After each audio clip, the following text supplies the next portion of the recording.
தமிழ் சொந்தங்கள் அனைவருக்கும் வணக்கம். இன்றைய காணொலியில நம்ம பார்க்க போறது தமிழ் மொழி வரலாறு டாக்டர் சு சக்திவேல் ஐயா அவர்களினுடைய புத்தகம் தான். இந்த காணொலி எப்படி இருக்க போகுது அப்படின்னு பாத்தீங்கன்னா, ஒரு புத்தக வாசிப்பா தான் இருக்க போகுது. உங்ககிட்ட இருக்க புக்கை எடுத்து வச்சுக்கிட்டு நீங்க இந்த காணொலியை கேட்டுக்கிட்டே அதை பார்க்கும் பொழுது ரொம்ப ஈஸியா மனசுல பதியும். ஏன்னா இதுல வரிக்கு வரி நமக்கு பாயிண்ட்ஸ் தான் இருக்கு. புத்தகம் இல்லாதவங்களுக்கு நான் டிஸ்கிரிப்ஷன் பாக்ஸ்ல PDF செட் பண்றேன், அதை நீங்க ஓபன் பண்ணி பார்த்துக்கோங்க. இப்ப நம்ம காணொலிக்குள்ள போகலாம். மொழி அமைப்பும் வரலாறும். பேச்சாலும் எழுத்தாலும் மனிதன் தனது கருத்தை பிறருக்கு தெரிவிக்கும் கருவி மொழியாகும். அவன் வாழ்ந்ததும் வாழப்போவதும் மொழியாலேதான். மக்கள் வாழ்வில் பிறந்து மக்களால் வளர்க்கப்பட்டு மக்களின் வாழ்வை நாகரிகமுடையதாக உயர்த்தி வரும் அரிய கலை மொழியே. ஆறறிவு பெற்ற மனித சமுதாயத்தையும் ஐயறிவு கொண்ட விலங்குகளையும் வேறுபடுத்துவது மொழி. நினைப்பிற்கும் எட்டாத நெடுங்காலத்திலிருந்தே அவனோடு பின்னி பிணைந்து வாழ்ந்து வளர்ந்து வரக்கூடியது மொழி. மனிதனின் வாழ்க்கையில் மொழி அப்படிங்கிறது மனிதனுடைய வாழ்க்கையில இல்லை அப்படின்னா மனிதன் மனிதனாக வாழ முடியாது. மொழி இல்லை அப்படின்னு சொன்னா மனித நாகரிகமே கிடையாது. மொழி இல்லாத சமுதாயமும் சரி, சமுதாயம் இல்லாத மொழியையோ பார்க்கறதுங்கிறது ரொம்ப அரிதான ஒரு விஷயம். மொழி ஒரு சமூக செயலாக விளங்குகிறது. நம்ம முன்னோர்கள் நமக்காக விட்டுட்டு போன கருவூலங்களை நம்ம பாதுகாப்புறதுக்கும் அதிலிருந்து நம்ம பயன்படுத்துறதுக்கும் இந்த வழித்தோன்றல்களுக்கு வழங்குறதுக்கும் இந்த மொழி பெருந்துணையா இருக்கு. மனித வரலாற்றோட தொடக்க காலத்திலிருந்தே நம்மளுடைய கருத்தை அடுத்தவங்களுக்கு சொல்லணும் அப்படிங்கக்கூடிய உணர்வோட நம்ம ஒரு முயற்சியா எடுத்துக்கிட்டு வரோம். அந்த முயற்சியினுடைய முற்றிய வளர்ச்சி தான் இன்னைக்கு இருக்கக்கூடிய இந்த மொழி. மொழியோட இந்த வளர்ச்சிக்கும் மொழியை ஆராயக்கூடிய மொழியியலினுடைய வளர்ச்சிக்கும் அடிகோலி இலக்கண நூலாரும் மொழியியல் அறிஞரும் பழைய பண்பாடுகள் பின்பற்றப்பட்ட கதை பகுதிகளில் மொழி அமைப்பை ஆராய்ஞ்சிருக்கிறாங்க. ஒரு மொழியோட அமைப்பை விளக்குறது தான் அந்த மொழியோட இலக்கணம். இலக்கணம்னா என்ன, ஸ்ட்ரக்சர் என்னன்னு சொல்றது தான் இலக்கணம். ஒரு மொழியால் விளக்கப்படுகின்றதே இலக்கணம் அப்படிங்கிறாங்க. 2000 வருஷத்துக்கு முன்னாடியே தமிழ் மொழிக்கு தொல்காப்பியர் ஒரு இலக்கணம் படைச்சிருக்கிறாரு. நம்மளுடைய பல்வேறு நோக்கங்களுக்காக நம்ம மொழியை பயன்படுத்துறோம். மொழியியலாளன் மொழியை பயன்படுத்துறப்ப அவனோட நோக்கம் மொழிக்கு அகத்தே இருக்கும். இதை நோட் பண்ணணும். மொழியியலாளன் மொழியை பயன்படுத்தும் போது அவனோட நோக்கம் மொழிக்கு அகத்தே இருக்கும். மற்றவர்களெல்லாம் பயன்படுத்தும் போது அவர்களினுடைய நோக்கம் அப்படிங்கிறது மொழிக்கு புறத்தே இருக்கும். இப்போ மரபு வழி இலக்கணத்தார், மொழியியல் அடிப்படையில் இலக்கணம் எழுதுவோர் அப்படின்னு 2 வகையா இருக்கிறாங்க. மரபு வழியா இலக்கணம் சொல்றவங்க, மொழியியல் அடிப்படையில இலக்கணம் எழுதுறவங்க. இந்த மரபு வழி இலக்கணத்தார் அவங்களுடைய தாய்மொழிக்கு தான் இலக்கணம் எழுதுறாங்க. பாணினி வடமொழிக்கு எழுதுறாரு, தொல்காப்பியர் தமிழ் மொழிக்கு இலக்கணம் எழுதியிருக்கிறார். மரபு வழி இலக்கணங்கள் அந்தந்த மொழிகள் பேசக்கூடிய மக்கள் சமுதாயத்துக்காக எழுதப்பட்டது. ஆனா ஆர்டன், போப், பெஸ்கி இவங்கெல்லாம் தமிழ் மொழியை ஐரோப்பியர் படிக்கிறதுக்காக எழுதினாங்க. இவங்களோட தாய்மொழி தமிழ் கிடையாது. ஆனா இவர்கள் கற்ற இந்த 2வது மொழிக்கு இவங்க இலக்கணம் எழுதியிருக்காங்க. ஒரு மொழியியலாளர் மொழியியல் கொள்கைகளை அடிப்படையாக வைத்து தங்களுக்கு தெரியாத மொழிகளுக்கெல்லாம் இலக்கணங்களை படைச்சிருக்காங்க. எதை அடிப்படையாக வச்சு? மொழியியல் கொள்கைகளை அடிப்படையாக வச்சு மொழிகளுக்கு இலக்கணங்களை படைச்சிருக்காங்க. போவாஸ், சபீர் இவங்கெல்லாம் இந்த பிரிவை சார்ந்தவங்க தான். ஆர்டன், போப், பெஸ்கி, போவாஸ், சபீர் இதெல்லாம் பாத்தீங்கன்னா கற்ற 2வது மொழிக்கு இலக்கணம் எழுதினவங்க. அடுத்ததா பாத்தீங்கன்னா பேச்சு வழக்கில் இருக்கக்கூடிய மொழிகளை ஆராய தலைப்பட்டிருக்காங்க. இவங்கெல்லாம் இப்பிரிவை சார்ந்தவர்கள் பாத்தீங்கன்னா பேச்சு வழக்கில் இருக்கக்கூடிய மொழிகளை ஆராய தலைப்பட்டிருக்கிறாங்க. மரபு வழி இலக்கணத்தார் இலக்கியத்தை அடிப்படையாக வைத்து இலக்கியத்தை அடிப்படையாக வச்சு இலக்கணம் எழுதுறாங்க. அமைப்பு மொழியியலாளர் என்ன பண்றாங்க? பேச்சு வழக்குல உள்ள மொழிகளுக்கு இலக்கணங்கள் எழுத தலைப்பட்டிருக்காங்க. அடுத்தது பாத்தீங்கன்னா மொழியியலுக்கும் இலக்கணத்துக்கும் உள்ள வேறுபாடை சொல்லுவாங்க. ஒரு மொழியோட இயல்புகளை வரையறுத்து விதிமுகத்தான் சொன்னா அது இலக்கணம் அப்படிங்கிறாங்க. ஏன்னா இந்த மொழி புலமை அப்படிங்கிறதுக்கு இலக்கண அறிவு தான் அடிப்படை அப்படிங்கிறாங்க. அதுதான் ரொம்ப முக்கியமானது. அடுத்தது மொழியியல்னா என்ன? மொழியோட இயல்புகளை வரையறுக்கிறது, அதுதான் மொழியியல். மொழியோட இயல்பை வரையறுத்து விதியால சொன்னா இலக்கணம், இயல்புகளை உள்ளவாறு அப்படியே விளக்கி சொன்னா அது மொழியியல் அப்படிங்கிறாங்க. மொழியோட செயல்பாடு என்ன? மொழியோட செயல்பாடு என்ன, மொழியோட இயல்பு என்ன அப்படின்னு சொன்னா அது மொழியியல். இந்த மொழியியலுக்கு எழுத்து மொழியே போதுமானது. அதை வச்சு நம்ம என்ன பண்ணிக்கலாம், இலக்கண ஆய்வு பொருளா அதுவே ஆயிடும். எழுத்து மொழியே இலக்கணத்தோட ஆய்வு பொருள் ஆகிறது, மன்னிக்கணும். பேச்சு மொழிக்கு முதன்மை தரக்கூடியது எதுன்னு இந்த மொழியியல் அப்படிங்கிறது பேச்சு மொழியோட இலக்கணம். எழுத்து மொழியா இருக்கணும் அப்படிங்கிறது இலக்கணத்துக்கு அப்படிதான் இருக்கணும். இலக்கணம் என்ன பண்ணுது, விதிமுறைகளை சொல்லுது. மொழியியல் என்ன பண்ணுது, இருக்கிறத வர்ணிக்குது அப்படிங்கிறாங்க. தொகுப்பு வழி நெறிமுறையில மொழியோட இயல்புகளை வரையறுக்க முயலுது. பகுப்பு வழி நெறிமுறையில மொழியியல் என்ன பண்ணுது, மொழி பண்புகளை வரைத்துரைக்குது. தொகுப்பு வழி நெறிமுறையில என்ன பண்ணுது, மொழியோட இயல்புகளை வரையறுக்க முயலுது. பகுப்பு வழி நெறிமுறையில இந்த மொழியியல் மொழியோட பண்புகளை விரிச்சு சொல்லுது.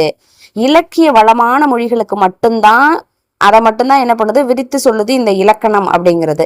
ஆனா இந்த மொழியியல் என்ன பண்ணுது, பழங்குடி மக்களோட பேச்சு மொழியையும் கிளை மொழிகளையும் கூட இந்த மொழி ஆராய்கிறது.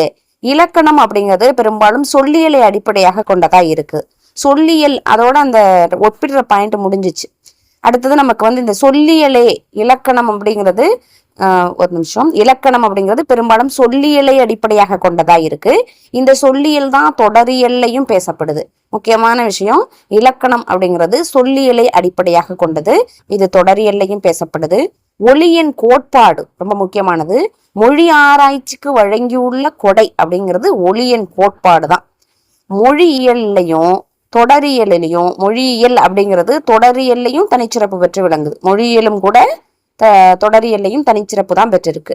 மரபு வழி இலக்கணத்தாரும் மொழியியலாளரும் கோட்பாட்டிலும் அணுகுமுறையிலும் வேறுபட்டு இருந்தாலும் கூட அவங்க மொழியோட அமைப்பை ஆராய்ந்து சொல்லியிருக்காங்கிறது தான் இங்க குறிப்பிடத்தகுந்த ஒரு விஷயம். இந்த பாயிண்ட்ல பார்த்தீங்கன்னா, இலக்கணம் அப்படிங்கிறது தொகுப்பு வழி நெறிமுறையில மொழியோட இயல்பு சொல்லுது. மொழியியல் பகுப்பு வழி நெறிமுறையில மொழியோட மொழி பண்பை சொல்லுது அப்படிங்கக்கூடிய விஷயம். அது பார்த்தீங்கன்னா, மொழியியல் அப்படிங்கிறது பேச்சு மொழிக்கு முதன்மை தருது. எழுத்து மொழி தான் இலக்கணத்தோட ஆய்வு பொருள் ஆகுது அப்படிங்கிறது. இது இருக்கிறத சொல்லுது, அது விதியால வகுத்து சொல்லுது அப்படிங்கிறதெல்லாம் நம்ம ஞாபகம் வச்சுக்கணும். அப்புறம் பார்க்கலாம், மொழியினுடைய அமைப்பை ஒளியணியல், உருபணியல், தொடரியல் அப்படிங்கக்கூடிய தலைப்புக்கு கீழே ஆராய்ச்சி பண்ணலாம். ஒரு மொழியோட அமைப்பு அப்படிங்கிறத அமைப்பை எப்படி ஆராயலாம்னு பார்த்தீங்கன்னா, ஒளியணியல், உருபணியல், தொடரியல் அப்படிங்கக்கூடிய தலைப்புக்கு கீழே ஆராய்ச்சி பண்ணலாம். மக்களோட அவங்களோட கருத்துக்களை பரிமாறுகிறதுனாலதான் நம்ம சமூகம் வளர்ச்சி அடைந்து வந்துகிட்டு இருக்கு. நம்மளோட கருத்தை அடுத்தவங்கள்ட்ட சொல்றதுனால. இப்படிப்பட்ட அந்த கருத்து பரிமாற்றம் சைகை மூலமாகவும் குறியீடு மூலமாகவும் தான் பண்ணிக்கிட்டு இருந்தாங்க காலங்காலமா அந்த கருத்து பரிமாற்றத்தை. இதன் மூலமா ஒரு நுண்ணிய கருத்துக்களை எல்லாம் சொல்ல முடியல. அதனாலதான் என்ன பண்ண ஆரம்பிச்சது, இந்த பேச்சொலிகள் இருக்கிறதுனாலதான் எல்லா கருத்தையும் உணர்த்த முடியும் அப்படிங்கிறாங்க. பேச்சொலி மூலமா தான் நுண்ணிய கருத்துக்களை கூட சொல்ல முடியும். இந்த ஒலிகளை கொண்டு ஆயிரக்கணக்கான சொற்களை படைக்க முடியும். அதனால கருத்து பரிமாற்றத்துல மொழியில் ஒலியும் சிறப்பாக கருதப்படுது. கருத்து பரிமாற்றத்துக்கு மொழியும் மொழியில உள்ள அந்த ஒளி தான் ரொம்ப இம்பார்ட்டன்ட்.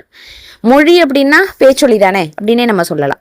பொதுவா இந்த ஒளியியல் அப்படிங்கிறதுல பேச்சொலிகளோட பிறப்பிடம், பொதுவாக இந்த ஒளியியல்ல பேச்சொலிகளோட பிறப்பிடம், எண்ணிக்கை, மொழிகள்ல அமைஞ்சிருக்கக்கூடிய அந்த முறை, இதெல்லாம் பத்தி ஆராயப்படுது. ஒளியியல் அப்படிங்கிறது ஒளியியல் ஆராய்ச்சிய பொது ஒளியியல், சிறப்பு ஒளியியல், இல்லைன்னா பொது ஒளியியல்னு சொல்லலாம். சிறப்பு ஒளியியலுக்கு இன்னொரு பேரு மொழியின் ஒளியியல் அப்படின்னு 2 வகையா சொல்லலாம். ஒரு குறிப்பிட்ட மொழியினுடைய ஒளியியல்ல அந்த மொழியின் ஒலிகளோட எண்ணிக்கை, அவற்றின் பாகுபாடு, அவற்றிற்கு இடையே காணப்படக்கூடிய அமைப்பு, பொதுத்தன்மை, இதெல்லாம் பத்தி சொல்றாங்க. இப்போ ஒளியியலை எடுத்துக்கிறாங்க. ஒளியியல் பார்த்தீங்கன்னா எதன் அடிப்படையில் அது ஆராயப்படுதுன்னா, பேச்சொலிகளோட பிறப்பிடம், அதனோட எண்ணிக்கை, மொழிகள் அமைஞ்சிருக்கக்கூடிய முறை, இதெல்லாம் பத்தி ஆராயப்படுது. இந்த ஒளியியல் அப்படின்னு எடுத்துக்கிட்டோம்னா அதோட ஆராய்ச்சிய பொது ஒளியியல், சிறப்பு ஒளியியல் அல்லது மொழியின் ஒளியியல் அப்படின்னு 2ஆ பிரிக்கிறாங்க.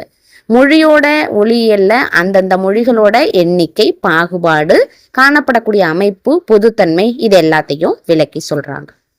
அடுத்தது, ஒளியை ஆராயக்கூடிய முறையில 3 முறைகள் இருக்கு. ஒண்ணு பௌதீக ஒளியியல். இந்த பௌதீக ஒளியியல் அப்படிங்கிறது பேச்சொலியோட பௌதீக தன்மையை ஆராயுது. ஒளி அலைகளா வர்றதா அளந்து கணக்கு பண்றாங்க பௌதீக ஒளியியல்ல. கேட்பொலியியல் அப்படிங்கும்போது ஒரு மனிதன் கேட்கக்கூடிய தன்மையை அடிப்படையாக கொண்டு ஆராய்கிறது. இது ஒரு சிறந்த முறையா கருதப்படுறது இல்லை. அடுத்தது உச்சரிப்பு ஒலியியல் அப்படிங்கும்போது ஒலி உறுப்புகளை அடிப்படையாக கொண்டு ஒலியோட பிறப்பை ஆராய்வது. நமது மரபு வழி இலக்கண ஆசிரியர்கள் எல்லாம் இந்த முறையில தான், எந்த முறையில, உச்சரிப்பு ஒலியியல் அப்படிங்கக்கூடிய முறையில தான் தமிழ் ஒலிகளோட பிறப்பினை விளக்கியிருக்காங்க. ஒலியை ஆராயக்கூடிய முறையில 3 முறைகள்ல உச்சரிப்பு ஒலியலை எடுத்துக்கிறவங்க நம்ம மரபுவழி இலக்கண ஆசிரியர்கள். ஆராயக்கூடிய முறைகள் பௌதீக ஒலியியல், கேட்பொலியியல், உச்சரிப்பொலியியல். ஒலி அலைகளாக வர்றத கணக்கு பண்றது பௌதீக ஒலி. கேட்பொலியில் நம்ம கேட்கக்கூடிய தன்மையை அடிப்படையா வச்சது ஒரு சிறந்த முறை கிடையாதுங்கிறாங்க. இது உச்சரிப்பு ஒலியியல் அப்படிங்கும்போது ஒலி உறுப்பை அடிப்படையாக கொண்டு அதோட பிறப்பை ஆராய்வது. உறுப்பு பிறப்பு அப்படின்னு எல்லாம் வந்துச்சுன்னு பார்த்தீங்கன்னா நம்ம மரபுவழி இலக்கண ஆசிரியர்கள் எடுத்துக்கொள்ளக்கூடிய இந்த உச்சரிப்பு ஒலியியல். அடுத்தது இப்போ இனிமே வர ஒரு 2 பக்கம் தான் கொஞ்சம் கஷ்டமா இருக்கும், அப்புறமெல்லாம் கொஞ்சம் ஈஸியா இருக்கும். ஒரு 2 பக்கம் கொஞ்சம் ஒரு மாதிரி இருக்கும் பாருங்க. ஒலிப்பு முறையை அடிப்படையாக கொண்டு பேச்சொலிய உயிர் மெய்யின்னு 2ஆ பிரிக்கிறாங்க. ஒரு பாயிண்ட். ஒலிப்பு முறையை அடிப்படையாக கொண்டு இந்த பேச்சொலிகள் உயிர் மெய்யின்னு எப்படி பிரிக்கிறாங்கன்னு பார்த்தீங்கன்னா அதை நம்ம ஒலிக்கக்கூடிய அந்த முறையை வச்சுதான். இந்த பேச்சொலிக்குரிய காற்று வாயறையில தடுக்கப்பட்டதுன்னா மெய்யொலி பிறக்குது, தடுக்கப்படலை அப்படின்னா உயிர் ஒலி பிறக்குது அப்படிங்கிறாங்க. உயிர் ஒலிகளோட பிறப்பை விளக்குறதுக்கு ஒரு 3 முறைகள் பயன்படுத்தப்படுது. உயிர் ஒலிகளோட பிறப்பை இயங்கும் ஒலிப்பானாக செயல்படக்கூடிய நாக்கோட பகுதி, நாக்கு அன்னத்தை நோக்கி எழுகிற உயரத்தோட அளவு, இதழோட அமைப்பு, இது 3ஆ பிரிக்கிறாங்க பாருங்க. இயங்கும் ஒலிப்பானாக செயல்படும் நாக்கோட பகுதி, நாக்கு அன்னத்தை நோக்கி எழுகிற உயரத்தோட அளவு, இதழோட அமைப்பு.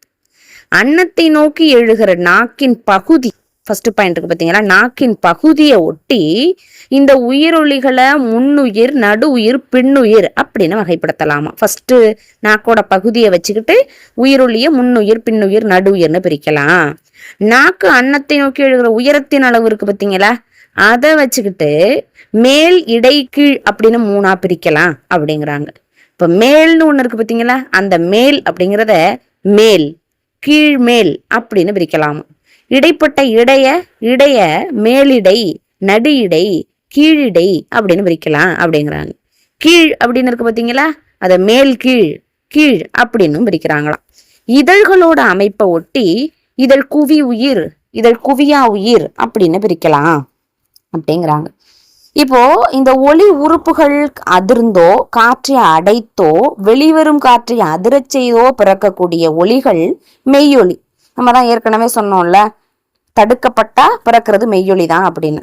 அப்போ அதிர்ந்தோ காற்றை அடைத்தோ அதிரச் செய்தோ பிறக்கக்கூடிய ஒலி மெய்யொலி. இப்போ உயிரொலிகளை பத்தி பேசுறாங்க. இப்ப மெய்யொலி, மெய்யொலிகளோட பிறப்பு முயற்சியையும் பிறப்பிடத்தையும் ஒலிப்பு முறையையும் வச்சுக்கிட்டு அதை 3ஆ பிரிக்கலாம். மெய்யொலிகளோட பிறப்பு முயற்சியையும் பிறப்பு இடத்தையும் ஒலிக்கக்கூடிய முறையையும் வச்சுக்கிட்டு அடைப்பொலி அல்லது வெடிப்பொலி 2 பேர், அடைப்பொலின்னு சொல்லலாம், வெடிப்பொலின்னு சொல்லலாம். அடுத்தது உரசொலி, இல்ல அடைப்பொலி அல்லது வெடிப்பொலி, இல்ல உரசொலிகள், மூக்கொலிகள், மருங்கொலிகள், ஆடொலிகள், அரை உயிர்கள் அப்படின்னு வகைப்படுத்தலாம். அடைப்பொலி அல்லது வெடிப்பொலி, உரசொலி, முக்கொலி, மருங்கொலி, ஆடொலி, அரை உயிர் அப்படின்னு வகைப்படுத்தலாம். இப்போ ஒண்ணா பார்ப்போம். வெடிப்பொலினா என்ன? வாயறையோட ஒரு இடத்துல மூச்சு காற்று ஒலிப்பானால முழுசுமா தடை செய்யப்பட்டு திடீர்னு வெடிப்போட வெளியேறினா அதை வெடிப்பொலி அல்லது தடையொலி அப்படிங்கிறாங்க. தடையொலி அப்படி ஏற்படும் போது அன்னக்கடை அடைப்பு ஏற்படுமா.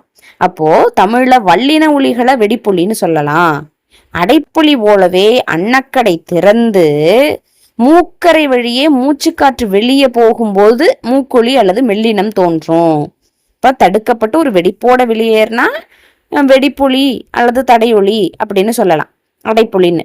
இப்போ அடுத்தது பாத்தீங்கன்னா மூக்கரை வழியே இந்த காற்று வெளியே போனுச்சு அப்படின்னா மூக்கொலி அல்லது மெல்லினம் தோன்றுது. மூக்கொலி தோன்றும் போது குரல் வளை மடல்கள் என்ன பண்ணுதான், அதிருதான். வாயறையில மூச்சு காற்று வரும்பொழுது முழுவதும் தடுக்காம மூச்சு வெளியேறக்கூடிய பாதைய ஒலிப்பானால குறுக்கி இடுக்கி வழியே செலுத்தினா உராய்வுத்தன்மை ஏற்படுது. அப்படி உராய்வுத்தன்மையோட பிறக்கக்கூடிய ஒலிகள் தான் உரசொலிகள். காற்று வரும்போது ஒலிப்பானால குறுக்கி ஒரு இடுக்கி வழியே செலுத்தினா உராய்வுத்தன்மையோட ஒலி, அதுதான் உரசொலி. இந்த உரசொலியை பார்த்தீங்கன்னா உரசொலி உண்டாகும் போது குரல் வளை மடல்கள் சற்று அதிர்ந்தும் அதிராமலும் இருக்கலாங்கிறாங்க. அப்போ அன்னக்கடை அடைப்பும் ஏற்படும். மூச்சுக்காற்று வாயுரையோட ஒரு இடத்தை அடைச்சிட்டு நாக்கோட 2 பக்கத்துல இருந்தும் அந்த காற்று வெளியில வந்ததுன்னா பிறக்கிறது மருங்குழி. ல பொது லகரமும் மேல் நோக்கு நகரமும் மருங்குழி. நாக்கோட நுனி இருக்கு பாருங்க, அது மேலே எழுந்து உள்நோக்கி வளைந்து பின் வேகமாக கீழே வரும்போது அன்னத்துல அப்படி மோதுறதுனால பிறக்கிறது தான் வருடொலி. உள்நோக்கி வளைந்து அப்புறம் வேகமாக கீழே வரும்போது அன்னத்துல மோதி வரக்கூடியது வருடொலிங்கிறாங்க.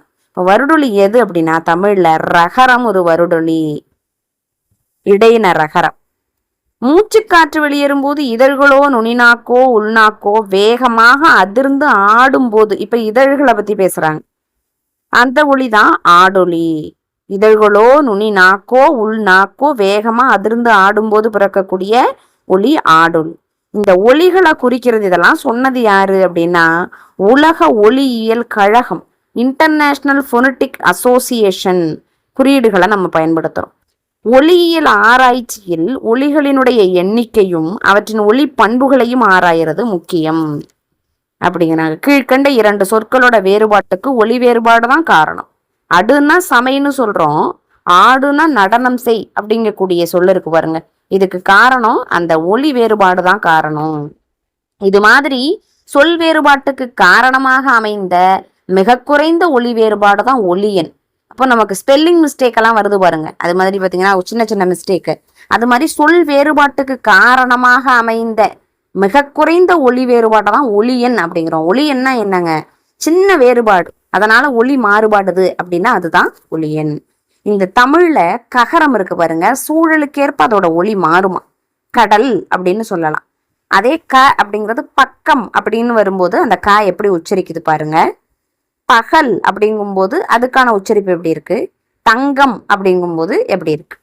கடல் பக்கம் இந்த 2 சொற்கள்ல உள்ள ககரம் எப்படி இருக்கு, கே போலவே இருக்கான் பக்கம் கடல் அப்படிங்கிறது. ஆனா பகல் அப்படின்னு சொல்லும்போது ஹெச் போல ஒலிக்குது, தங்கம் அப்படின்னு சொல்லும்போது ஜி போல ஒலிக்குது. இந்த ஒலி மாற்றம் சூழல் மாற்றத்தை காட்டுது. மொழி முதல்லையும் இரட்டிச்சு இருக்கும் போதும் கே போல ஒலிக்குது. முதல்ல இருந்தாலும் கே மாதிரி இருக்கு கடல் அப்படிங்கும் போது, இரட்டிச்சு இருக்கு பக்கம்னு இருக்கு அப்படின்னு சொல்லும் போது கே போல ஒலிக்குது. முதல்ல இருக்கும் போதும் இரட்டிச்ச விடத்தும் கே போல ஒலிக்குது. 2 உயிர்களுக்கு இடையில இருக்கு அப்படின்னா பகல் பார்த்தீங்கன்னா ஹெச் போல ஒலிக்குது அப்படிங்கிறாங்க, 2 எழுத்துக்கு இடையில இருக்கும்போது. மெல்லெழுத்தை அடுத்து வரும்போது தங்கம் அப்படிங்கும்போது இங்குக்கு அடுத்து வரும்போது ஜி போல ஒலிக்குது. இது மாதிரி சொல் வேறுபாட்டுக்கு காரணமாக அமைந்த ககர ஒளியன் சூழலுக்கேற்ப மாறுபடும் 3 வடிவங்களை கொண்டுள்ளது. அவற்றை ககர ஒளியனின் மாற்றொலிகள் அப்படிங்கிறாங்களாம். இந்த ஒளியணியினுடைய ஆய்வுல பல ஆய்வுமுறை கொள்கைகள் பயன்படுத்தப்படுது. ஒளியணியினோட ஆய்வுல ஆய்வுமுறை கொள்கைகள் பயன்படுத்தப்படுது. இது பார்த்தீங்கன்னா வேற்றுநிலை வழக்கு, துணைநிலை வழக்கு, உறழ்ச்சி அப்படிங்கிறது. அப்ப பாருங்க, 2 ஒளிகள் ஒரே அல்லது ஒத்த சூழல்ல சொல்ல வேறுபடுத்துனுச்சு அப்படின்னா அது வேற்றுநிலை வழக்கு. 2 ஒளி ஒரே அல்லது ஒத்த சூழலில் சொற்களை வேறுபடுத்தினால் அவை வேற்றுநிலை வழக்கில் வருகின்றன. எடு ஏடு. இப்போ எடு ஏடு அப்படிங்கிறது ஒரே அல்லது ஒத்த சூழல்ல பொருளை வேறுபடுத்துது இல்லையா, சொற்களை வேறுபடுத்துது, அதனால இது வேற்றுநிலை வழக்கு அப்படிங்கிறோம். இந்த வேற்றுநிலை வழக்கு அப்படிங்கிறது தனித்தனி ஒளியன்கள், ஒரு ஒளி வரக்கூடிய சூழல்ல இன்னொரு ஒளி வராது அப்படிங்கிறப்போ. இது மாதிரி வெவ்வேறு சூழல்கள்ல வரக்கூடிய ஒளி தமக்குள்ள ஒரு ஒற்றுமை இருந்துச்சு அப்படின்னா அது ஒளியனோட மாற்றொலியாக சொல்றாங்க. இப்ப நம்ம கே ஹெச் ஜி எல்லாம் பார்த்தோம்ல, அதெல்லாம் மாற்றொலிகள், கேயினுடைய 3 மாற்றொலிகள் அப்படின்னு பார்த்தோம். அப்ப இந்த மாற்றொலிகள் ஒண்ணுக்கொண்ணு துணையா இருந்து ஒளியன் கேவோட வரன்முறைய முழுமையா தருது. அதனால இதை துணைநிலை வழக்குல வர்றதா நம்ம எடுத்துக்கிறோம். இந்த மாற்றொலியா வர்றத துணைநிலை வழக்குல வர்றதா எடுத்துக்கிறோம் நாம. ஆனா இப்ப எடு ஏடு அப்படின்னு சொல்லும் போது அது 2ம் அதோட ஒளியன் இதோட ஒளியன்ல வராது, வந்தா நமக்கு பிழையாயிடும். இப்போ ஒரே ஒளிச்சூழல்ல 2 ஒளி ஒன்னு சொல்லு வேறுபாடு இல்ல பொருள் வேறுபாடு இல்லாம ஒரு சொல்லோட 2 வகை உச்சரிப்பா கருதப்பட்டா அதை உறழ்ச்சி அப்படின்னு சொல்றோம். ஒரு மொழியில ஒளியன் சொல்லோட முதல் இடை கடை அந்த ஆகிய இடங்கள்ல எவை வரும் எவை வாரா என்பதன் மூலம் அதோட அமைப்பை தெளிவா தெரிஞ்சுக்கிறோம். தமிழ் இலக்கண நூல்கள் எல்லாமே மொழி முதல் ஈற்று எழுத்துக்களையும் மெய் மயக்கத்தையும் விளக்குவதன் மூலம் ஒலியன்களின் வரன்முறைகள் விளக்கப்படுகின்றன. ஒலியன்கள் வேற்றுநிலை வழக்கில் நிற்பது. ஓர் ஒலியினுடைய மாற்றொலி எப்போதும் வேற்றுநிலை வழக்கில் வாரா, துணைநிலை வழக்கிலோ உறழ்ச்சியாகவோ வரும். ஒலியன்கள் மொழியின் சிறப்புடைய மிகச்சிறிய அடிப்படை அலகு. மாற்றொலிகள் அடிப்படை அலகுகள் அல்ல. ஒரு மொழிக்கு எழுத்து வடிவம் கொடுக்கும் போது ஒலியன்களே எழுதப்படுகின்றன. மாற்றொலிகள் எழுத்துக்களாக வடிவம் பெறுவதில்லை. அடுத்ததா ஒலியன்கள் அப்படிங்கிறது வேற்றுநிலை வழக்குல வரும் அப்படின்னு பார்த்தோம். இந்த மாற்றொலிகள் இருக்கு பார்த்தீங்களா, அது எப்பவுமே வேற்றுநிலை வழக்குல வராது, துணைநிலை வழக்குல வரும், இல்லைன்னா உறழ்ச்சியா வரும் அப்படிங்கிறாங்க. ஒலியன்கள் அப்படிங்கிறது மொழியோட சிறப்புடைய மிகச்சிறிய அடிப்படை அலகு. மொழியின் சிறப்புடைய அடிப்படை அலகு எது அப்படின்னு கேட்டா ஒலியன் அப்படிங்கிறது தான். மாற்றொலிகள் அடிப்படை அலகுகள் கிடையாது. ஒரு மொழிக்கு எழுத்து வடிவம் கொடுக்கும் போது ஒலியன்கள் தான் எழுதப்படுது. மாற்றொலிகளுக்கு ஒரு எழுத்து வடிவமா அது வடிவம் பெறுவதில்லை. இந்த காணொளி பற்றிய கருத்துக்களை நீங்க எனக்கு கமெண்ட் செக்ஷன்ல சொல்லுங்க. அடுத்த பகுதியிலிருந்து நம்ம என்ன பண்ணலாம், டெய்லியுமே இந்த தமிழ் மொழி வரலாற இந்த நோக்குல போயிட்டு நம்ம முடிச்சிடலாம். ஏன்னா நமக்கு சலிப்பு தட்டிருக்கும் அடிக்கடி படிச்சு. இந்த முறையில முயற்சி செஞ்சு பாருங்க. நன்றி, வணக்கம்.